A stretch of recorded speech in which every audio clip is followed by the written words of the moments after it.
Welcome to Warn. Today's news headlines are: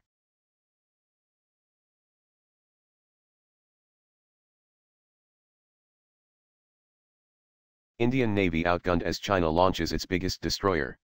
China today launched its most powerful naval destroyer, the Type 055, which is among the largest warships in the world. China is building 4 of these destroyers, the first of which was shown off this morning at the Shanghai port. Weighing in when fully armed at more than 12,000 tons, the colossal Type 055 is considerably larger and more powerful than India's latest Project 15B Visakhapatnam-class destroyers, which have still not been commissioned.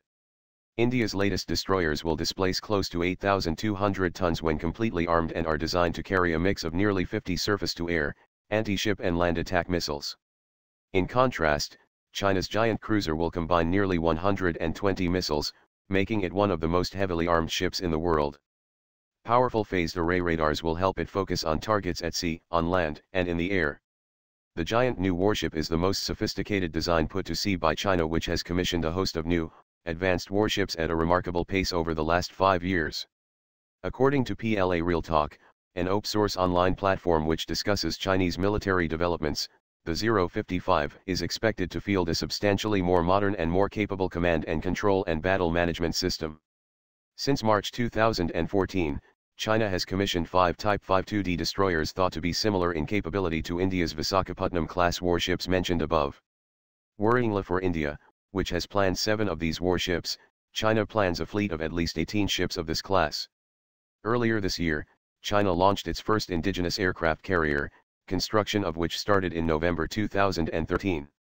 India's own homegrown aircraft carrier, the Vikrant, named after India's first aircraft carrier, in development since 2009, she sailed out for the first time in 2011, but is unlikely to be completed before 2023 according to a report last year of the National Auditor. India asks Japan to display massive show of force with 2 battle carrier groups next month. Prime Minister Narendra Modi and President Donald Trump have vowed to further India-US defense and security partnership, a highly visible symbol of which will be the massive Malabar naval exercise with Japan as the 3rd participant in the Bay of Bengal next month. The US is now one of the top 3 arms suppliers to India, notching up sales worth $15 billion since 2007 to even dislodge Russia from the top slot for the last couple of years. The bilateral defense trade could well cross the $20 billion mark within the next few years, with several defense deals in the pipeline amid the US designating India as a major defense partner on par with its closest allies to make transfer of technology swifter and smoother than ever before. The US, of course, is also hard selling its F-16 and Fa-18 fighters to India, which is keen on jump-starting a second jet production line after the Tejas light combat aircraft under the Make in India framework. But there is still no clarity on how this proposed project will square up with Trump's hardline policy on not allowing jobs and factories to be shifted out of the U.S. The joint statement after the Modi-Trump summit noted Washington's offer to sell 22 Predator Sea Guardian surveillance drones worth over $2 billion to New Delhi, even as the Pentagon also notified the U.S. Congress about the sale of another C-17 Globemaster III strategic airlifter to India for $366 million. China defends Pakistan, says it's fighting terror. China on Wednesday strongly defended Pakistan after India and the US asked Islamabad to ensure that its territory was not used for cross-border terrorism. China also said Pakistan was at the front line in the battle against terrorism and the international community should give due recognition to Islamabad. We are opposed to all form of terrorism. We have also clearly stated that we oppose linking terrorism with certain countries, Foreign Ministry spokesman Lu Kang said. We have to say that Pakistan stands at the front line of counter-terrorism fight and has been making efforts in this regard. We think that international communication against terrorism should be enhanced and stepped up, and the international community should give full recognition to Pakistan in its efforts in this regard, Lu added. A joint statement released after a meeting between US President Donald Trump and Indian Prime Minister Narendra Modi on Monday urged Pakistan not to let its territory be used by terrorists for attacks on other countries. The statement also urged Islamabad to expeditiously bring to justice the perpetrators of the Mumbai, Pathankot and other cross-border terror attacks in India. China has defended its all-weather ally Pakistan earlier as well. It has repeatedly vetoed India's proposal to declare Pakistan-based terrorist Masood Azhar as a global terrorist. J&K Police arrest 3 separatist leaders in Kashmir. 3 separatist leaders were arrested here on Wednesday, a day before they were to be questioned by the NIA in Delhi. They include hardline Hurriyat leader Syed Ali Gilani's son-in-law Altaf Ahmed Shah. The other two were identified as Ayaz Akbar and Murajuddin Kalwal. All of them were taken to the Rajbagh police station. The Jammu and Kashmir police said the arrests were a precaution to maintain law and order. The National Investigation Agency has summoned the three to New Delhi for questioning on Thursday in connection with a Hawala racket linked to separatist violence in Jammu and Kashmir. India has better options than surgical strikes to teach Pakistan a lesson, Army Chief Bipin Rawat. India has more effective options than surgical strikes to teach Pakistan a lesson, Chief of Army Staff General Bipin Rawat told HT in an exclusive interview on Tuesday. Pakistan thinks it is fighting an easy war that's paying them dividends, but we have options, other than surgical strikes, that are far more impactful and effective. Our army is not barbaric. I don't want to collect heads because we are a disciplined force, he said, referring to the decapitation and mutilation of 2 Indian soldiers on May 1. Rawat was circumspect about the United States designating Hizbul Mujahideen chief Syed Salahuddin as a global terrorist. I will wait and watch to see if Pakistan truly reins him in, because he was issuing a calendar of protests on the very day he was designated, he said. The army chief also alluded to the fact that while there was an official bounty on the head of Lashkar-e-Taiba founder Hafiz Saeed, it did not lead to any crackdown on the militant leader or his outfit. On holding peace talks with Kashmiri leaders, Rawat was categorical that dialogue can happen only when there is peace. The army has a job to do. We have to ensure that peace returns. I'll hold talks with a person who assures me that my convoy will not be hit. The day that happens, I will personally hold a dialogue, he told HT, sitting at the army headquarters in Delhi. Rawat, nevertheless, claimed that the army has been making attempts to reach out to Kashmiri youth. There is a lot of misinformation and indoctrination. Young boys of 12 and 13 say they want to become bombers. We are trying to identify youth leaders we can talk to, he said. I would like people to give up violence. I don't want innocents to be caught in the crossfire. We don't want any collateral damage. Rawat, however, defended Major N.L. Gogoi's action of using a civilian as a human shield by citing the recent lynching of Deputy Superintendent of Police Ma Pandit outside the Jamia Masjid Mosque in Srinagar. The Election Commission staff called for help. What if they had been lynched, he asked. I am not on the ground. I don't know what my boys are going through, but I have to be the motivator. The army chief shrugged off reports of a recent skirmish between the Chinese People's Liberation Army and Indian troops in Sikkim. There was no incursion into our territory. I don't know where the visuals are from, but they are not from Sikkim, he said. India to receive the final whitetail C-17. The announcement on June 26 that India is to receive another Boeing C-17 Globemaster III strategic airlifter has brought to an end a 2-year effort to sign up a customer for the last aircraft to roll off the now-closed production line at Long Beach, California. The U.S. Defense Security and Cooperation Agency, DSCA, said that the State Department has approved the sale to India of the final C-17 for $336.2 million. The proposed deal, which still needs to be approved by Congress, covers equipment as well as sustainment and support in addition to the aircraft. The Indian Air Force, IAF, already fields 10 C-17s that are flown by 81 Squadron out of Hindon Air Force Station, near Delhi. As with all the other operators of the C-17, the IAF's fleet is supported by Boeing via its Globemaster III Integrated Sustainment Program, GISP, performance-based logistics contract. This virtual fleet enables international customers to tap into the U.S. Air Force's, vast support infrastructure. Narendra Modi, world's most important PM, Israeli daily. Wake up, the most important PM of the world is coming, is how Prime Minister Narendra Modi's forthcoming visit to Israel, the first by an Indian premier, is described in an article in one of the leading Israeli business daily. Business Daily, the marker in a feature story in its Hebrew edition discussing Indo-Israel ties, says that Israelis had set up huge expectations from U.S. President Donald Trump's visit to the Jewish state, but he didn't say much, while Modi, a leader of 1.25 billion people enjoying massive popularity and representing one of the fastest growing economies of the world, deserves a lot of attention.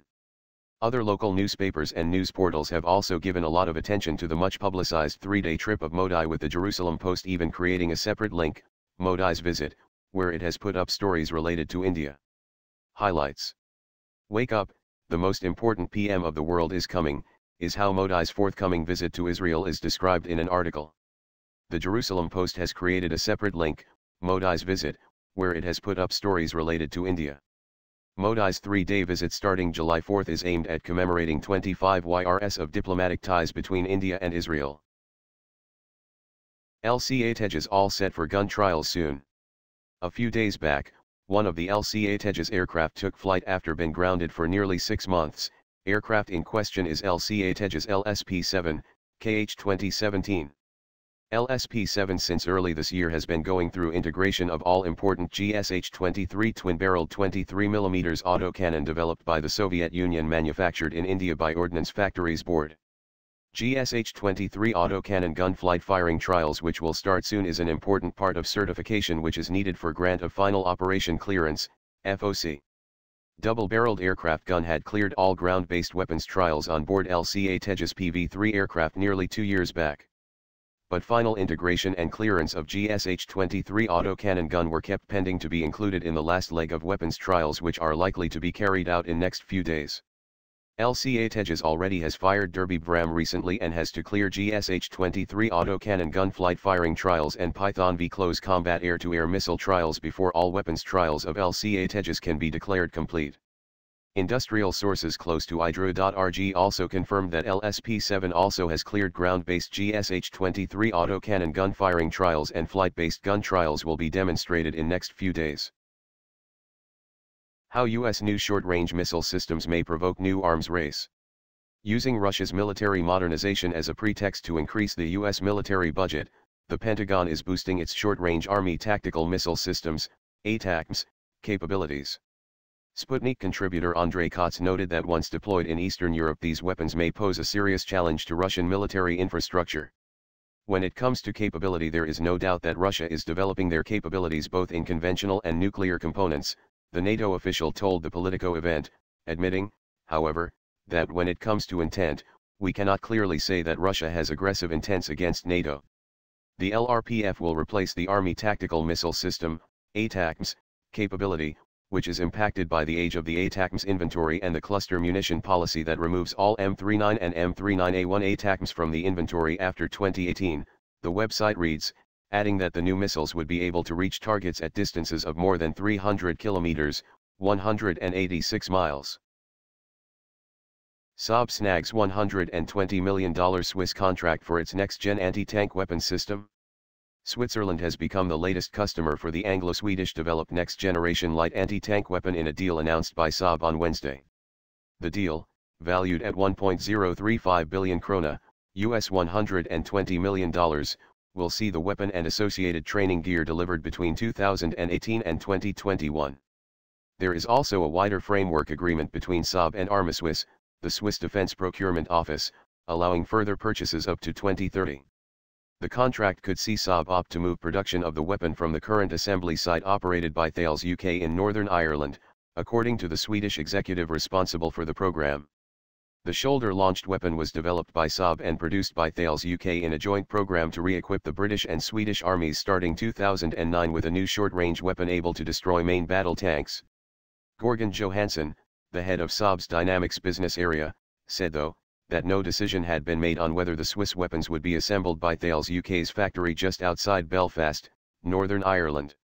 My ambition is to continue to have NLAW produced in Northern Ireland, but we are looking at other options, he said, referring to next-generation light anti-tank weapons.